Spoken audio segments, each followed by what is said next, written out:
What's up, family? It is Tuesday. We are here again, and you know what it means. If it's Tuesday, it's time for the life of an entrepreneur. We have a phenomenal guest today, and you'll hear more about him in just a moment. But here's what I want you to do. I want you, if you're here live, I want you to share this. I want you to jump in the comments. I want you to buckle up, strap in, get ready for some great conversation, some wisdom, and some things that you can take away that will allow your life as an entrepreneur to be a little bit sweeter. And if you're not an entrepreneur and you're thinking about this entrepreneurial journey, it is a journey. There are individuals that are on this journey that are willing and waiting in the wings to assist you, to help you, to give you guidance, to share their experience as well. So, listen, as I always say, strap in. Let's get ready for some great conversation and some great information as we go through another episode of The Life of an Entrepreneur. Let's go.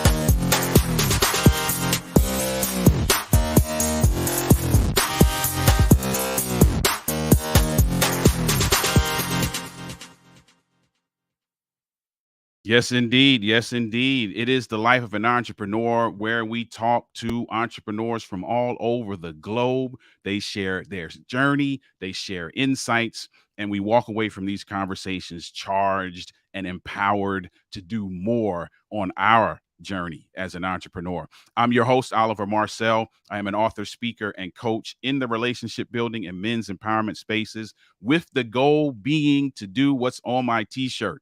Let me make some adjustments here because I got a lot going on here. So let me make some adjustments so you can see my t-shirt.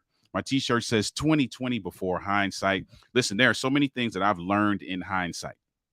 There's so many things that I've done and acquired knowledge through just painstakingly learning these things through mistakes, through bad choices, and all of these kinds of things. And it is my goal as an author, speaker, and coach in that space to help at least one person gain some level of clarity on the front end so that they don't end up doing something, saying something, going somewhere, hanging with someone, making a decision that could potentially throw off the trajectory of their lives. So that's me. Listen, shameless plug. This is my t-shirt. I don't know if people know that or not. My t-shirt, as in my merch. So if you want a 2020 before hindsight t-shirt, you let me know. I can show you and tell you where to get one. I would love your support in that way. Listen, we got some folk that are in the comments already. Verna Brown. I'm seeing Lisa's name. That's coming up next. Verna Haywood is in the house. It's good to see you, Verna. Thank you for being here. I appreciate you being here. Lisa Brown is here saying morning all. So listen, you notice that Verna said good afternoon to Oliver and Lisa said good morning to Oliver. That's because Verna, it's afternoon where she is, and Lisa, it's morning where she is. Didn't I tell you? There's people from all over the globe watching this. Georgia is in the house as well. Greetings from the bed. Hey, Georgia, listen, we got a conversation coming up, I believe. I think I scheduled some time on Friday, so I'm really looking forward to speaking with you and connecting with you. Crazy David is in the house. Hey, everybody. What's up, peeps? Thank you for being here. Crazy David is in the house. Listen, we have a great guest today. I'm talking to award-winning designer Michael Melvin. Now, listen, that's all I'm going to say about him because he's a veteran in the game, wealth of knowledge. It's going to be a great conversation. There's going to be some great stuff happening in that conversation. But there's something I want to share, just like I do every episode. There's something I'd like to share with you before we get into that. Georgia said, looking forward to that too. Thank you. We're going to have a great conversation. There's something I want to share. I shared this yesterday in a health and wellness group that I was presenting in. And I'm also going to share it on LinkedIn after the show. So you're going to see a post about what I'm going to talk about as well. But with me being in the relationship building space, both personally and professionally, obviously know I have a passion for this, right? And here's the thing, relationships as it relates to this entrepreneurial journey is not just about networking. Yes, networking is very important, but did you know that fostering, forming, and maintaining healthy relationships is also a direct benefit to your health and well being and mental stamina? Did you know that? Listen, I can tell you from my own experience, for a long time, I was what I call a self proclaimed loner. There wasn't too much interaction that I really needed or even really wanted, if I'm going to be quite honest.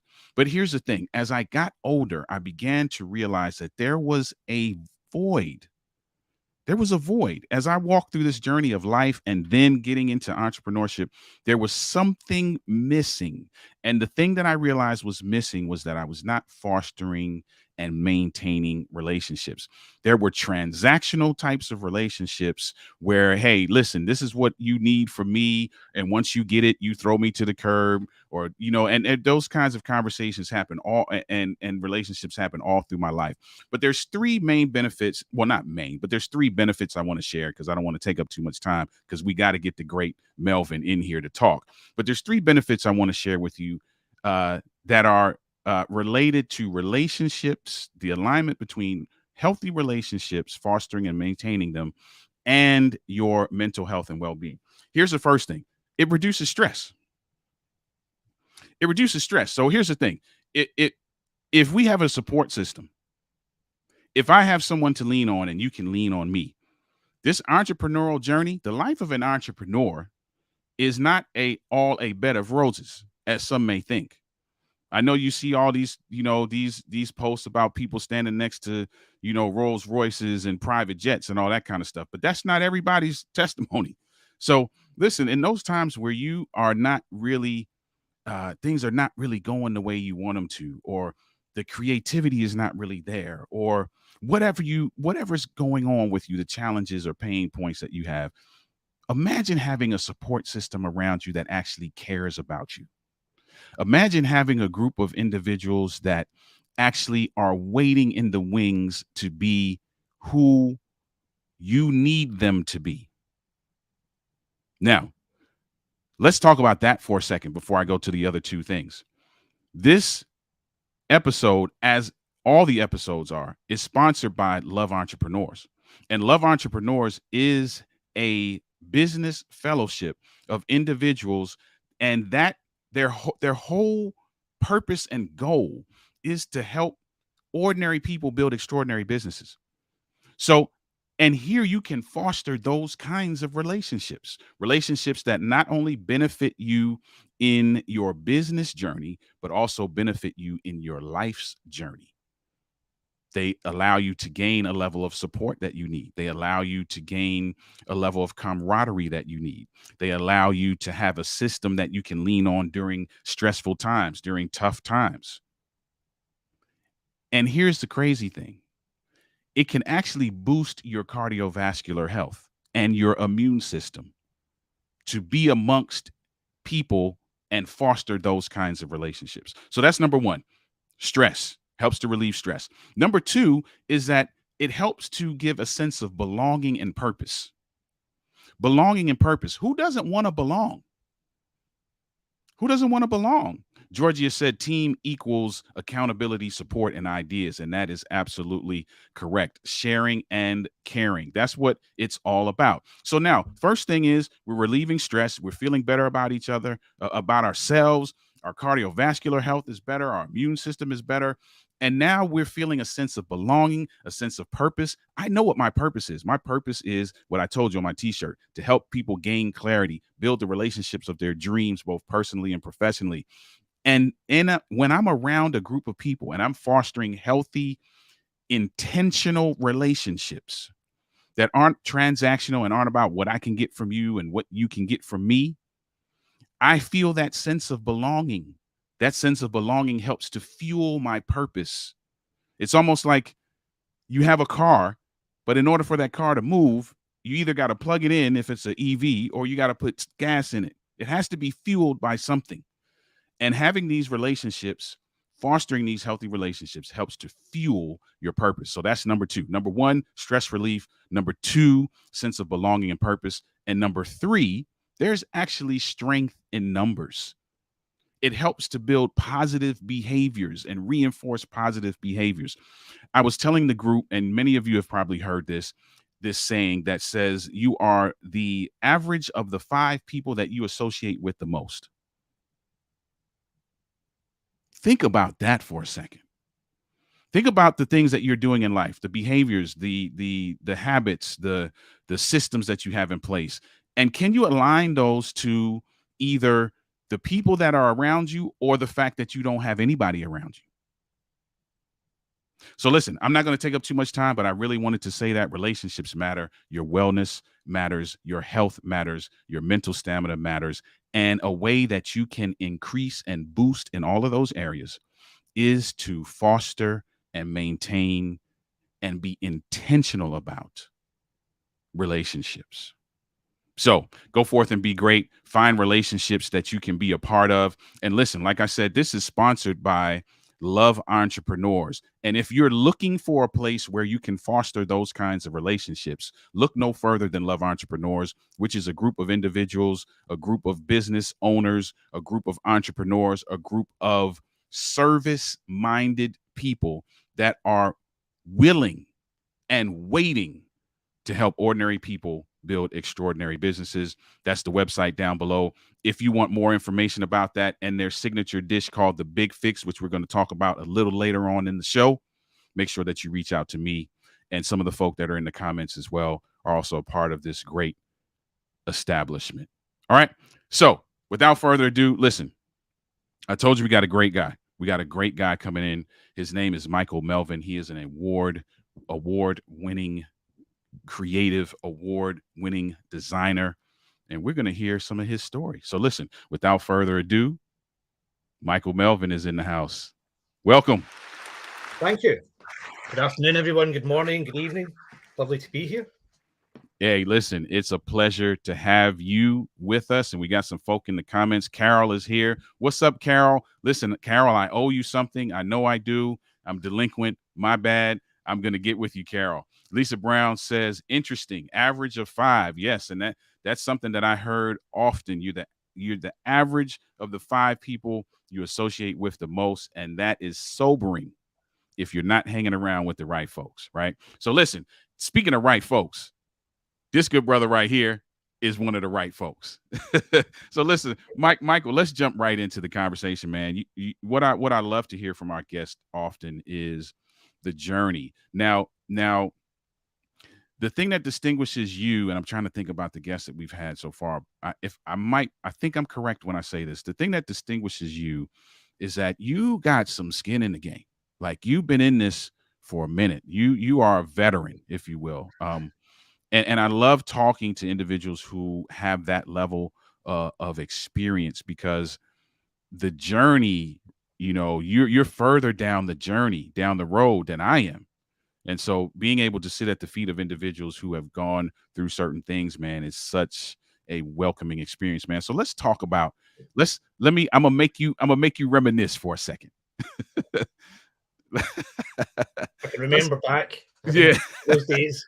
Yeah, let's go back, man. Talk about what fueled, how you discovered this passion, what fueled it, and what led from you using that passion in a corporate, if you will, environment to jumping into the entrepreneurial space. Absolutely. So we'll have to go way back, way back. So just from an early age, from a child, the first thing I could do was draw. I used to draw all the time as a little kid. The person who really kind of was a big influence was my nana, who was deaf mute. So as a way of communication, she used to babysit me. My mum and dad would go to work. My nana would sit and we would draw together. So she was a really creative. So she would draw things and I would copy what she would draw. She'd paint things and I would paint things. So right from an early age, I loved being creative. I loved painting and drawing. And that's something that kind of carried all the way through school. I was never lonely or felt other people kind of are quite lonely. I was never lonely because I always had art. used to make graphic novels when I was 11 or 12 years old. I used to draw portraits of my family. I used to just have fun doing what I did. So when I was at college, 18 and 19 years, I went to do graphic design. My teacher at school said, this is what you're good at, concentrate on it, get yourself to college and learn graphic design. So I was at college for 2 or 3 years, left college and started working in an advertising agency. And I absolutely loved it because in the advertising agency, you're working with copywriters, photographers, art workers. And this is just when Apple Macs were starting to come onto the scene. So in those days, everything was handmade, hand cut. Very little technology involved. It was just really skillful people. And I used to sit and listen to the art directors who worked in this agency. And these people were incredible. Their minds were astonishing. You could give them any product to sell, and they would sell it. They would come up with a great tagline. They come up with a great concept of what this product would mean to you as a consumer. What's the little hook in it? And they were just amazing people because they didn't really rely on technology as much to get their idea across. It was really the brain power, their skill at communication, through visuals and text. So I worked for various people in Glasgow and Edinburgh in the UK. And at the age of 30, the company I was working for, the two directors retired at the age of 50 as millionaires, and they closed the business down. So at the age of 30, I thought, that's no problem. I'll get another job. And I found myself at a really strange time that I was quite old for some design companies because they wanted people 22, 23, 24 who were cheaper and they could mold. And it also faced in fit. There was a few factors. So at the age of 30, 31, that's when I started working for myself. But I did not want to work for myself. That was the last thing I wanted to do. Yeah. I had no intention of working for myself. So some of the companies I'd been working at, they were really small. There's me and one other person, and some of the companies had maybe 40, 50, 60 staff. So I saw the good and bad of working in a small company and a big company. What I didn't like about the small company was I could see the stress the owner was under, the problems he had with clients, with suppliers, when things went wrong. Everything rested on his shoulders. And I thought, I do not want to be the same as him. I don't want to have this kind of pressure and this stress and the admin side of things and having to do tax returns and accounts and all these things. So I never intended to end up working for myself for over 20 years. I never intended to win awards. I never intended for a lot of the things to happen. It was just necessity, as we sometimes do, that we find, okay, what do I do here? I can't build anything. I was never going to be a male model. I'm pretty happy. I'm hornless, as they say. I'm handless. I'm pretty useless at a lot of things. So I thought, there's not that I could maybe work in a bank, but I wouldn't like that. Work in a bar, restaurant, long hours. So for me, it was really just I had to work for myself. I had to work, and that was it. There was no other option, and that's how it started. Wow. Yeah. Listen, and sometimes it is birthed out of. Here's what I've noticed for many of us. The thing that we do is birthed out of necessity or pain. And for some, that's the same thing. Sometimes the necessity and the pain is the same thing, right? And it's interesting because and I'm going to go out on a limb here, and with you being a veteran in the game, you may be able to speak to this. I would dare say that if it's not birthed out of something, because there are people who are just looking at it for the sexiness of it. They see the folks, standing beside the Rolls Royces and the planes, and they're like, I want that. But there's no passion. It's not birthed out of anything. It's not birthed out of any level of necessity or any type of pain or anything like that. I dare say those people don't last that long. No, I think you have to love what you do. You have to see everything as an experience, the good, the bad, and the ugly.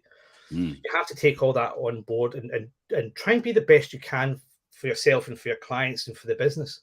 If you're in it purely for the money, go and work in a bank. Go and find out about crypto. Go and do these things. If it's purely just about money, because I think when you follow money, purely follow money, all your decisions are made by the pursuit of money, and you make bad decisions.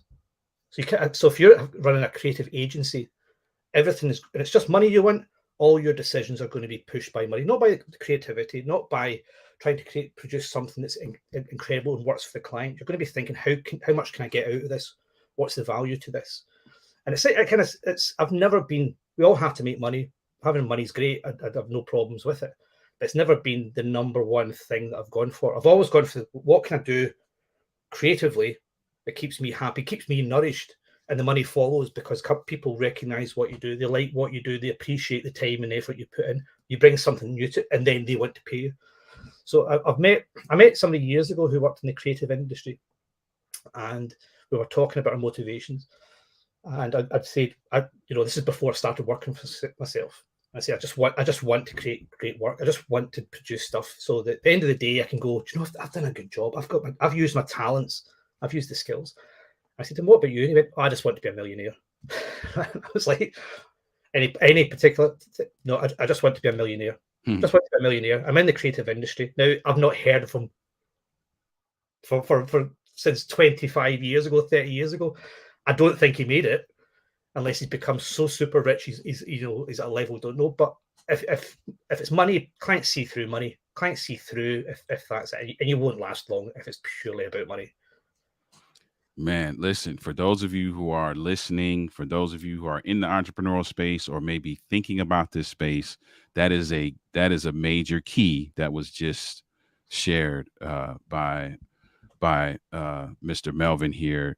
Listen, you got to have your priorities straight.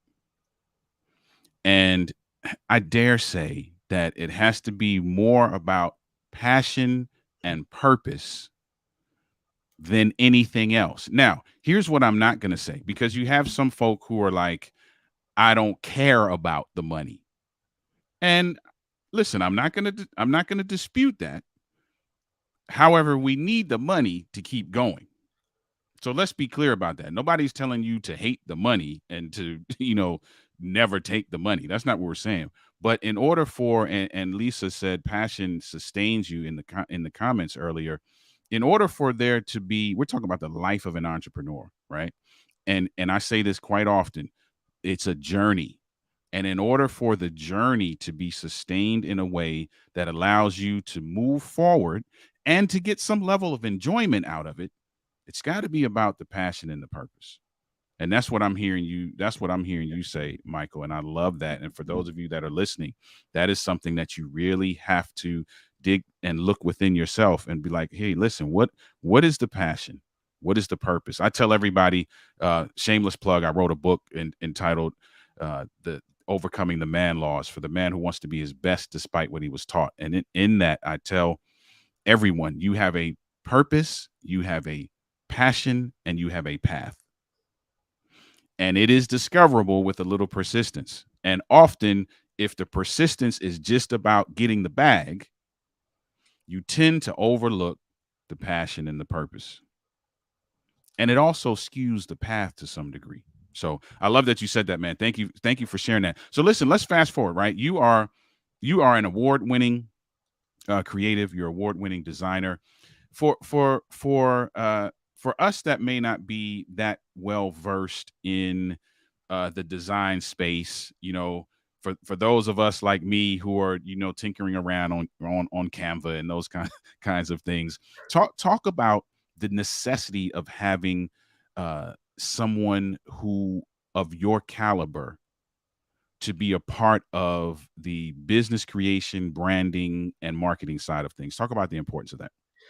Well, where companies come to me for, they ask for different kind of services. Where I'm at the most benefit is a company comes to me and go, we've got a general idea for a new product or a new service, and we know who our customer is, or we think we know who our customer is, but we don't know best how to approach them. We don't know what colors they like. We don't know what the tone should be. We don't know, what's going to float their boat, what's going to kind of, get the hooks into them. So I work with companies and I sit down and look at where they've been, where they want to be, where they are at the moment, the resources, what's worked for them in the future and what's worked for them in the past, and start to come up with ideas. Now, with sometimes a lot of clients, they have got, because they know their business, they don't know the creative area. So they're very focused on their business. So they have a very suppose, direct, perhaps obvious route that they think they should take.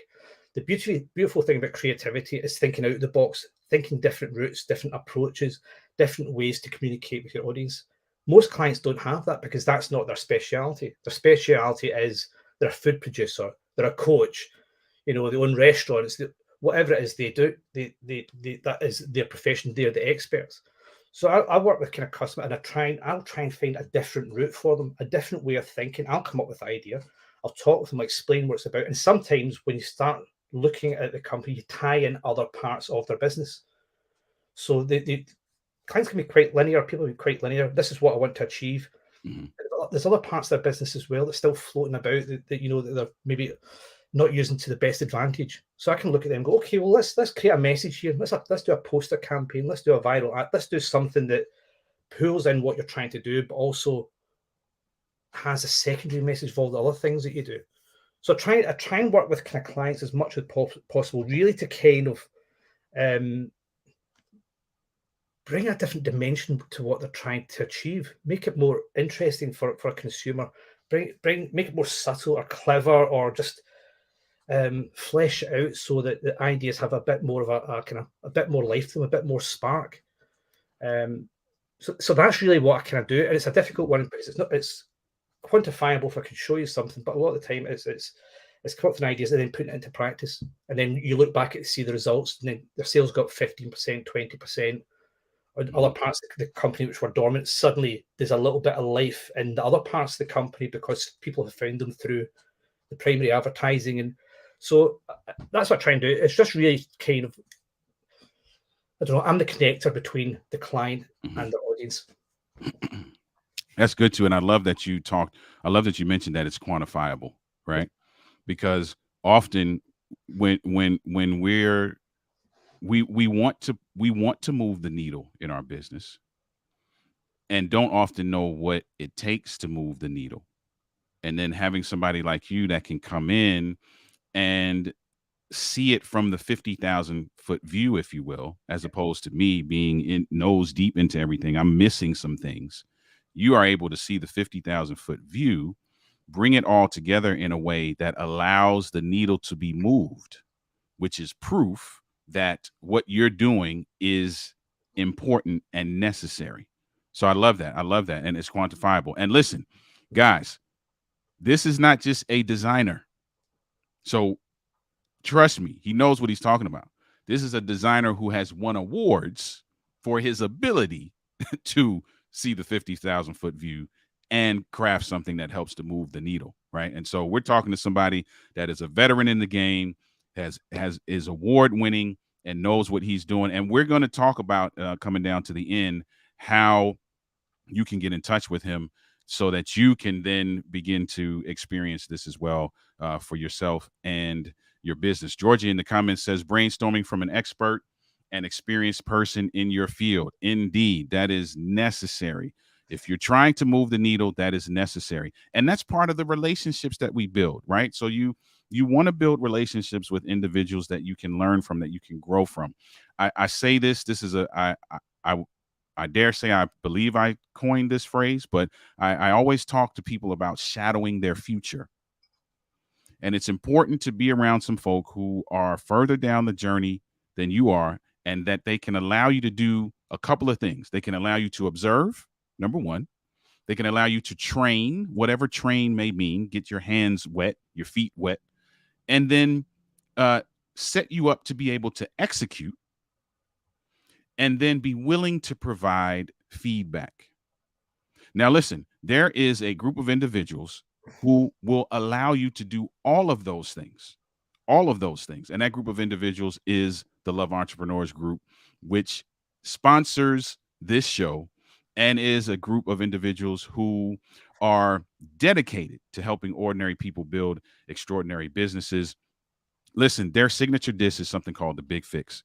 And Michael, we're going to come back in a few minutes and talk about your experience with the Big Fix, because you went through this, which I think is phenomenal. You're a veteran in the game. You got awards behind your name. In my mind, I'm like, this brother don't need no big fix. I'm like, I need a big fix from him, but you went through this process as well. And I want to talk a little bit about your experience with the Big Fix. The Big Fix, for those of you who are not familiar with what it is, the Big Fix, and we'll talk about it in a few minutes, is essentially think mastermind for growing your business. You get to sit in the hot seat. You get to share your story. You get to share your vision for your company. You get to share any pain points or challenges. And the group does a phenomenal thing after that.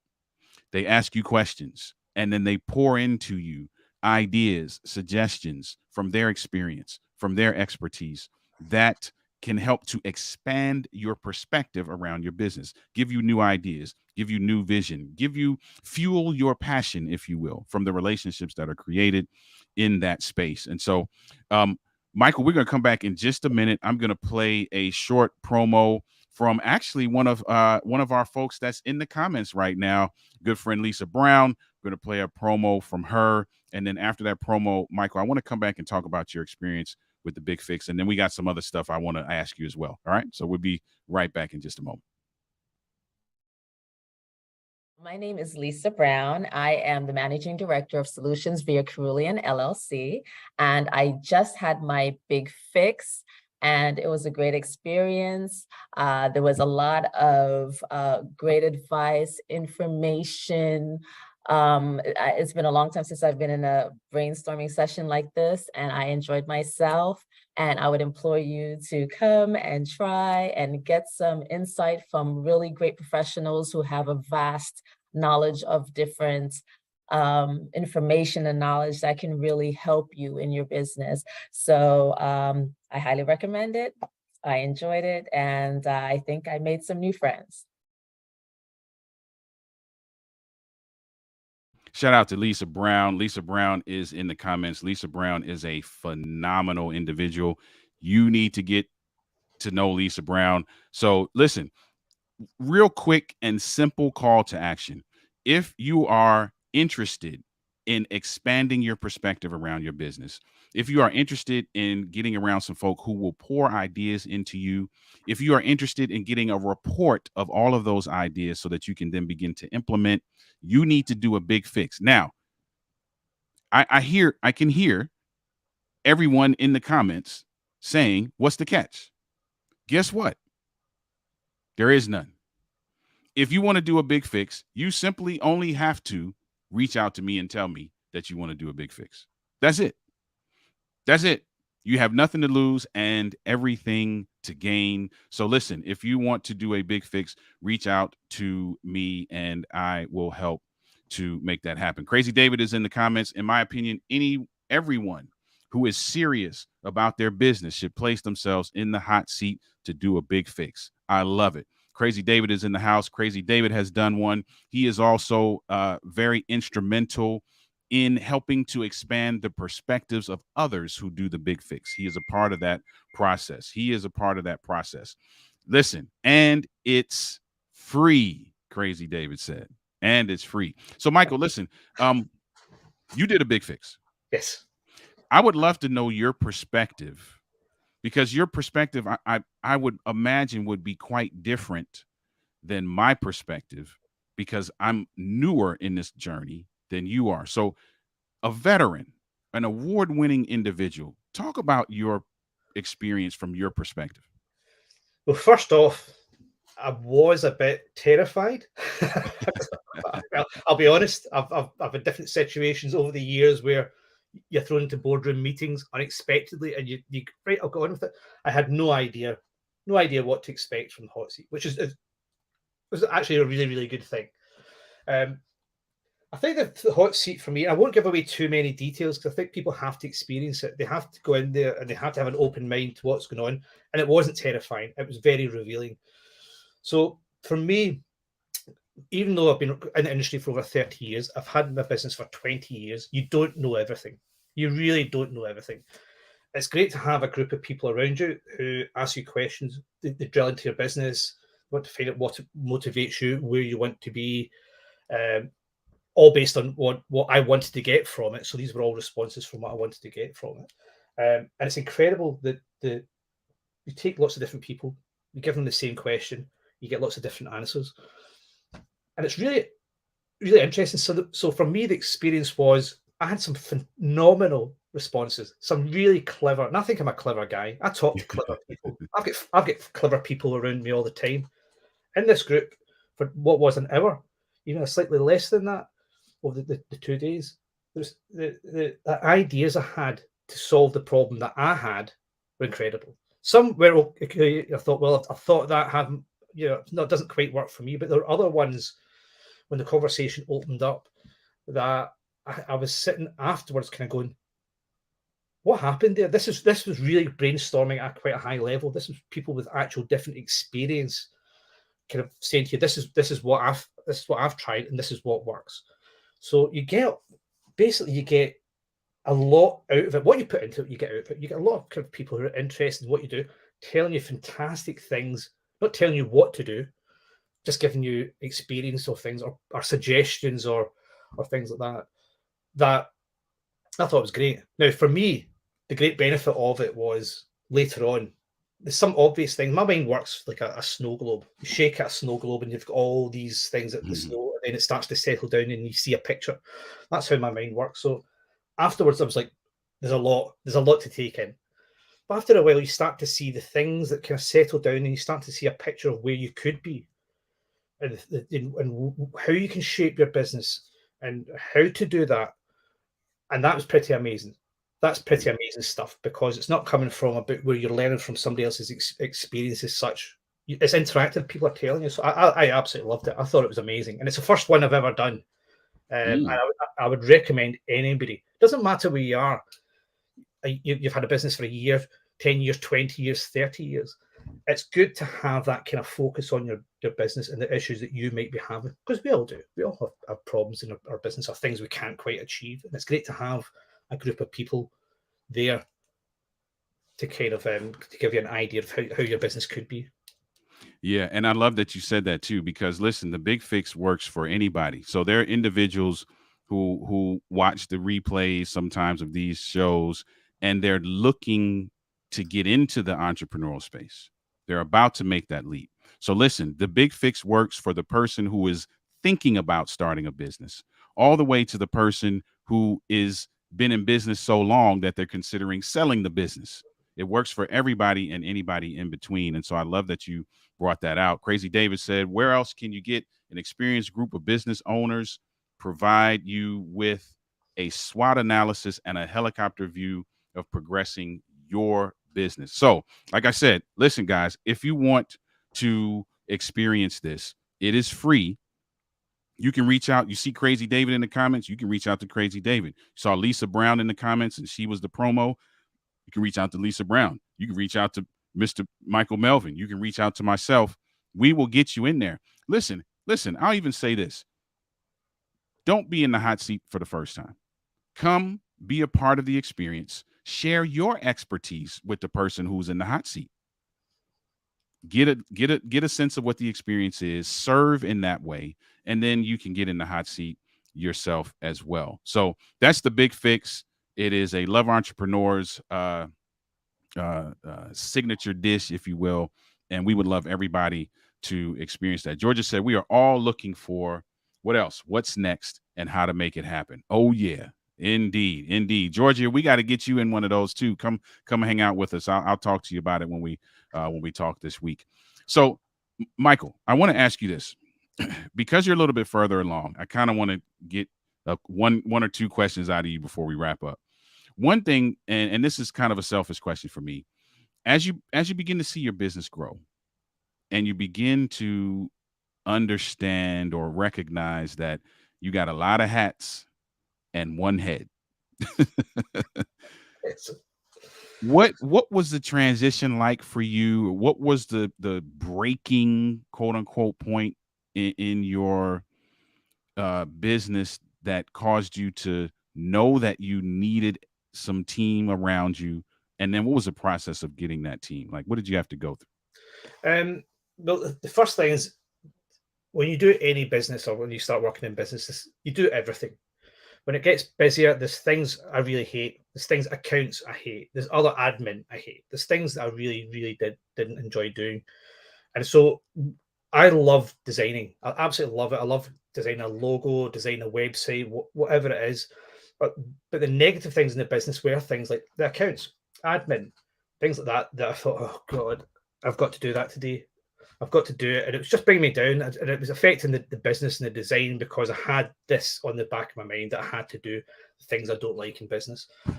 So it got to the point. I was like, do you know what? Outsource it. Outsource it. It was actually somebody had said to me, just don't do it.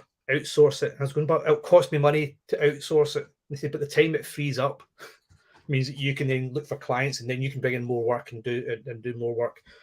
And that's what I did. So I'm not scared to outsource now. I'm not scared to use other people's talents to kind of help propel the business.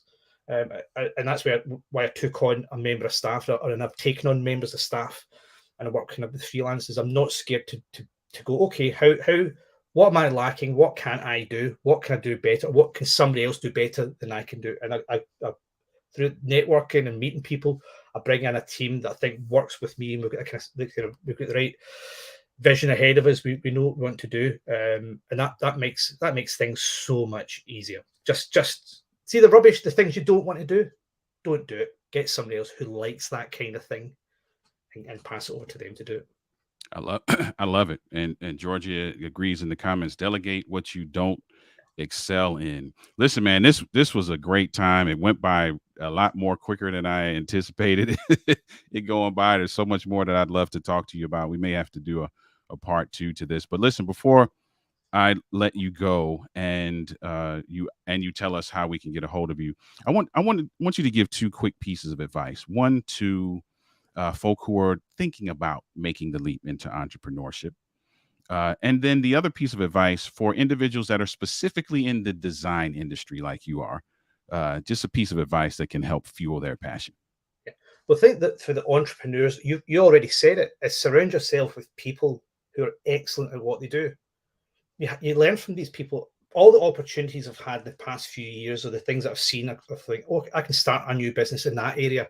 I can start a new business in that area. It's because I've worked around the most amazing people who see things in a different way. And when you talk to these people and get to know them, they share with you. A lot of them will tell you how they do things, how they look at things, and you start to get an idea of how they see the world. And when you get an idea of how they see the world, you start to see it the same way as well. And you start to see opportunities, and you start to see how they leveraged their kind of contacts, and how they leveraged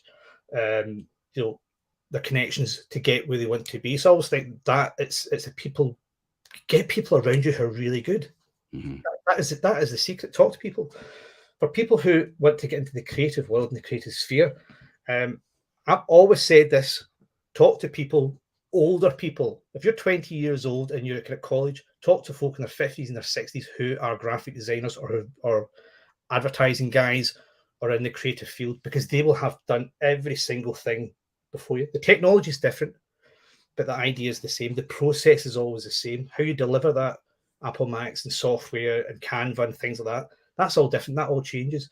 Talk to people who are really in the creative, these people who know how to make a company tick, who put the soul into a company. Talk to creatives who are 20, 30, 40 years your senior, because they will help you so much because they've been there before you. They've walked through that landmine field before you.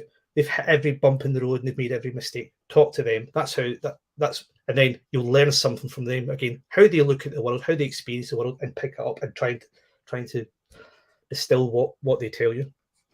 Man, that's awesome, and it's almost like the stars aligned. I'm hearing a common theme from all the way from the beginning monologue all the way through this is you got to have some folk around you. You got to build some relationships. You got to talk to some people. You got to go get around people who are willing to share their journey, and they're willing to hear what you have to say, and they're willing to learn from you and learn from your experience. I'm hearing that common theme throughout everything that's happening today, man. So I thank you for that. I really do, man. And I really appreciate the time that you've taken out to be here with me and to share your journey and to give the great advice that you've given, man. It's awesome. We have several more conversations that we have to have. I'm just going to let you know that offline. Love it. Love we it. got Love it all. several more conversations that need to take place. Listen, before I let you go, what's the best way for folk to get in touch with you? I know the LinkedIn folks that you're on here now. You see him in mentioned in my description. You can connect with him on LinkedIn as well. What's another great way to get a hold of him? If people go through the website and it gives you an idea of what I do, then the web address is www.melvincreative.co.uk, and that's it. Contact me through that, and I'm around most of the time. We can have a chat. Awesome. That is awesome. Listen, man, thank you again. Thank you. Man, I can't thank you enough. Listen, I'm going to put you backstage just for a moment. I want to say just again, thank you to you offline. So just stick around. I'm just going to wrap up the show and then we'll talk momentarily. All right. Thank you. Thanks again, everyone. man. Listen, that was Michael Melvin, award-winning designer of Melvin Creative.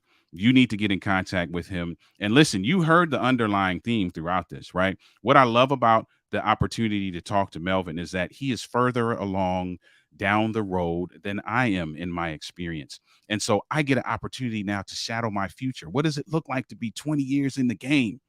Wow, that's awesome. And then to be able to hear and listen and glean and get that knowledge. And that's the beauty, ladies and gentlemen, of relationship. That's the beauty of relationship. Shout out to Georgia. Thanks for sharing the goodies. She says, Carol is giving applause. Thank you, Carol, for being here.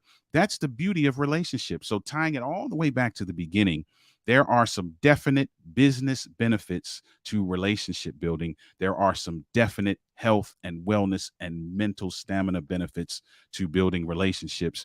And a great place to start as an entrepreneur or someone who's looking to be an entrepreneur is to get around some folk that are invested in your success. And the folk at Love Entrepreneurs, who sponsors this podcast, are invested in helping ordinary people build extraordinary businesses. Again, if you want to be a part of the Big Fix, reach out to me and I can make that happen for you, whether you want to serve or you want to sit in the hot seat.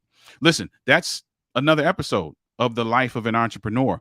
You hear me say this every week. It's a journey, and it is your responsibility to enjoy the journey.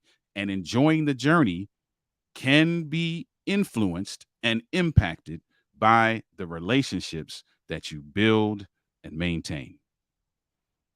Michael Melvin was in the house. You heard him. You need to connect with him. Do that. This is another episode of The Life of an Entrepreneur. Thank you so much for being here, for being engaged in the comments, and we'll see you next week.